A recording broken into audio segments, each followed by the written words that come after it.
Operation బోట్లు కదిలే దారేది ప్రకాశం barrage boat operation లో ఇప్పుడు ఇదే ప్రశ్న తలెత్తుతోంది.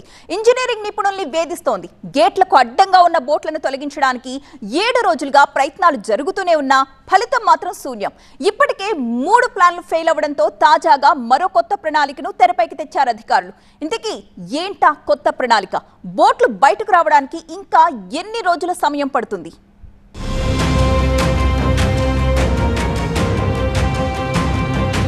ప్లాన్లో మారిన ఫలితం నో చేంజ్. క్లిష్టంగా మారుతున్న బోట్ల తొలగింపు. రోజుల పాటు శ్రమిస్తున్నా కనిపించని ఫలితం. బోట్లు తొలగించేందుకు తెరపైకి కావడి విధానం. విజయవాడలోని ప్రకాశం బ్యారేజీ గేట్ల వద్ద చిక్కుకున్న భారీ బోట్లు అధికారులను ముప్పుతిప్పలు పెడుతున్నాయి. బోట్ల తొలగింపు పనులు సవాల్ విసురుతున్నాయి. ఎన్ని ప్లాన్లు వేసినా, ఎన్ని టీంలు మార్చినా బోట్లు మాత్రం బయటకు రావడం లేదు. కార్మికులు రాత్రి పగలు తీవ్రంగా శ్రమిస్తున్నా, ఎన్ని రకాలుగా ట్రై చేసినా విఫల ప్రయత్నమే అవుతోంది. ప్లాన్ ఏలో భాగంగా 50 టన్నుల బరువు లేపే సామర్థ్యం ఉన్న 2 భారీ క్రేన్లతో బోట్లను బయటకు తీసేందుకు ప్రయత్నించారు. కానీ ఆ బోట్లు కదలలేదు. దీంతో ప్లాన్ ఏ ఫెయిల్ అయింది. ప్లాన్ బిలో భాగంగా ఎయిర్ బెలూన్స్ ను రంగంలో దించారు. అయితే మునిగిన బోట్లు చాలా బరువు ఉండడం, వాటర్ లెవెల్ తగ్గిపోవడంతో ప్లాన్ బి కూడా ఫెయిల్ అయింది. దీంతో బోట్లను తొలగించడానికి కచ్చలూరు బోటు ప్రమాదంలో పనిచేసిన అబ్బులు టీంను కాకినాడ నుంచి తీసుకొచ్చారు. అబ్బులు టీం బోట్కు రోపులు వేసి ఒడ్డుకు లాగే ప్రయత్నం చేసినా ఫలితం కనిపించలేదు.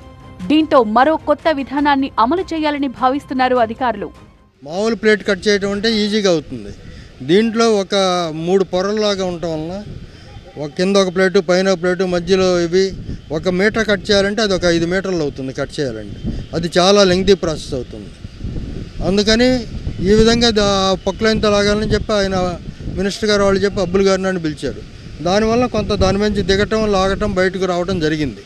ఆ రెండింటి మీద ఇంతకుముందు ఎక్కున్నది బయటకు వచ్చింది. బయటకు వచ్చి దాంట్లో ఉన్న బెజ్జాలు వాటి వలన దిగిపోయింది. ఆ దిగిపోయిన దాన్ని ఇప్పుడు మనం పైకి లేపి బయటికి తీసుకురావడానికి ప్రయత్నం చేస్తాం. 3 రోజుల కిందట కాకినాడ నుంచి నిపుణుల బృందాన్ని పిలిచి రంగంలో దింపారు. వీరు గేట్ల వద్ద చిక్కుకున్న 3 బోట్లను నీటిలో నుంచి ఎగువకు తీసుకువెళ్లాలి అనుకున్నా వీలు కాలేదు. ఆదివారం దుర్గాఘాట్ వైపు ప్రొక్లైన్లు పెట్టి భారీ ఇనుప రోప్లతో లాగే ప్రయత్నం చేసినా ఫలితం లేదు. దీంతో అధికారులు, నిపుణులు మరో ప్రణాళిక అమలు చేస్తున్నారు. ఇందులో భాగంగా ఒక్కోటి 50 టన్నుల సామర్థ్యం గల 2 బోట్లను తెప్పించారు. వాటిని ఇనుప గడ్డర్లతో అనుసంధానించారు. క్రేన్ల సాయం కూడా తీసుకుని బోట్లను బయటకు తీసేందుకు యత్నిస్తున్నారు.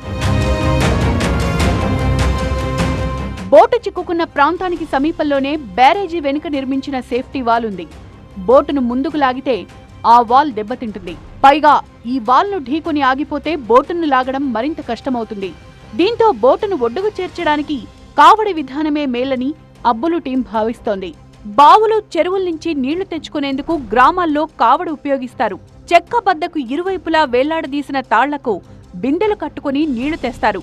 ఆ కావడి విధానాన్ని ప్రకాశం బ్యారేజీ వద్ద బోటు తొలగింపు ఆపరేషన్లో వాడాలని ఇంజనీరింగ్ నిపుణులు భావిస్తున్నారు. 2 బోట్లు సేమ్ ఇంత మునిగిపోయిన బోట్ లాంటి ఈ బోట్స్, ఆ 2 బోట్స్ మీద గడ్డర్స్ అమర్చి అవి పూర్తిగా వెల్డ్ చేసి కదలకుండా 2 ఒక యూనిట్ లాగా అక్కడికి తీసుకొచ్చాం. ఇప్పుడు దాని దగ్గర సెట్ చేస్తున్నారు. దాంట్లో వాటర్ నింపుతారు. వాటర్ నింపినప్పుడు వాటిని చైన్ పుల్లీ బ్లాక్స్ కదా పాడైపోయిన బోట్ని దానికి అనుసంధానం చేస్తారు. చేసి టైట్ చేస్తారు. టైట్ చేసి దీంట్లో వాటర్ నింపారు కదా, వాటర్ నింపినప్పుడు ఏమవుతాయి, బరువు తగ్గిపోతాయి కదా, పైకి లెగుస్తాయి. దాంతోపాటు అది కూడా పైకి లెగుస్తుందని మా ఆలోచన. కావడి విధానం అమలు చేసేందుకు మరో 2 కార్గో బోట్లను రప్పించారు. వాటిని దుర్గాఘాట్కు పక్కన నది ఒడ్డుకు తీసుకొచ్చి పక్కనే పెట్టి వాటి పైభాగంలో టన్ను బరువు గల ఇనుప గడ్డర్లను ఏర్పాటు చేశారు. ఈ గడ్డర్లకు పైభాగంలో 3 పెద్ద రంధ్రాలున్న హుక్కులు పెట్టి వెల్డింగ్ చేశారు.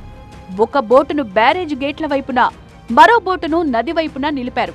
ప్లాన్లో భాగంగా విశాఖ సీ లయన్ కంపెనీ డైవర్లు నీళ్లలోకి దిగి మునిగిన బోటుకు 2 వైపులా ఉండే రంధ్రాల్లో ఇనుప రోపులను పెట్టి లాక్ చేస్తారు. ఈ రోప్లను గడ్డర్ల హుక్లకు బిగిస్తారు. తర్వాత గడ్డర్లున్న 2 బోట్లు నెమ్మదిగా గొల్లపూడి వైపు కదులుతాయని ఇంజనీర్లు చెప్తున్నారు. మరి ఈ ప్లాన్ ఎంతవరకు ఫలిస్తుందో చూడాలి.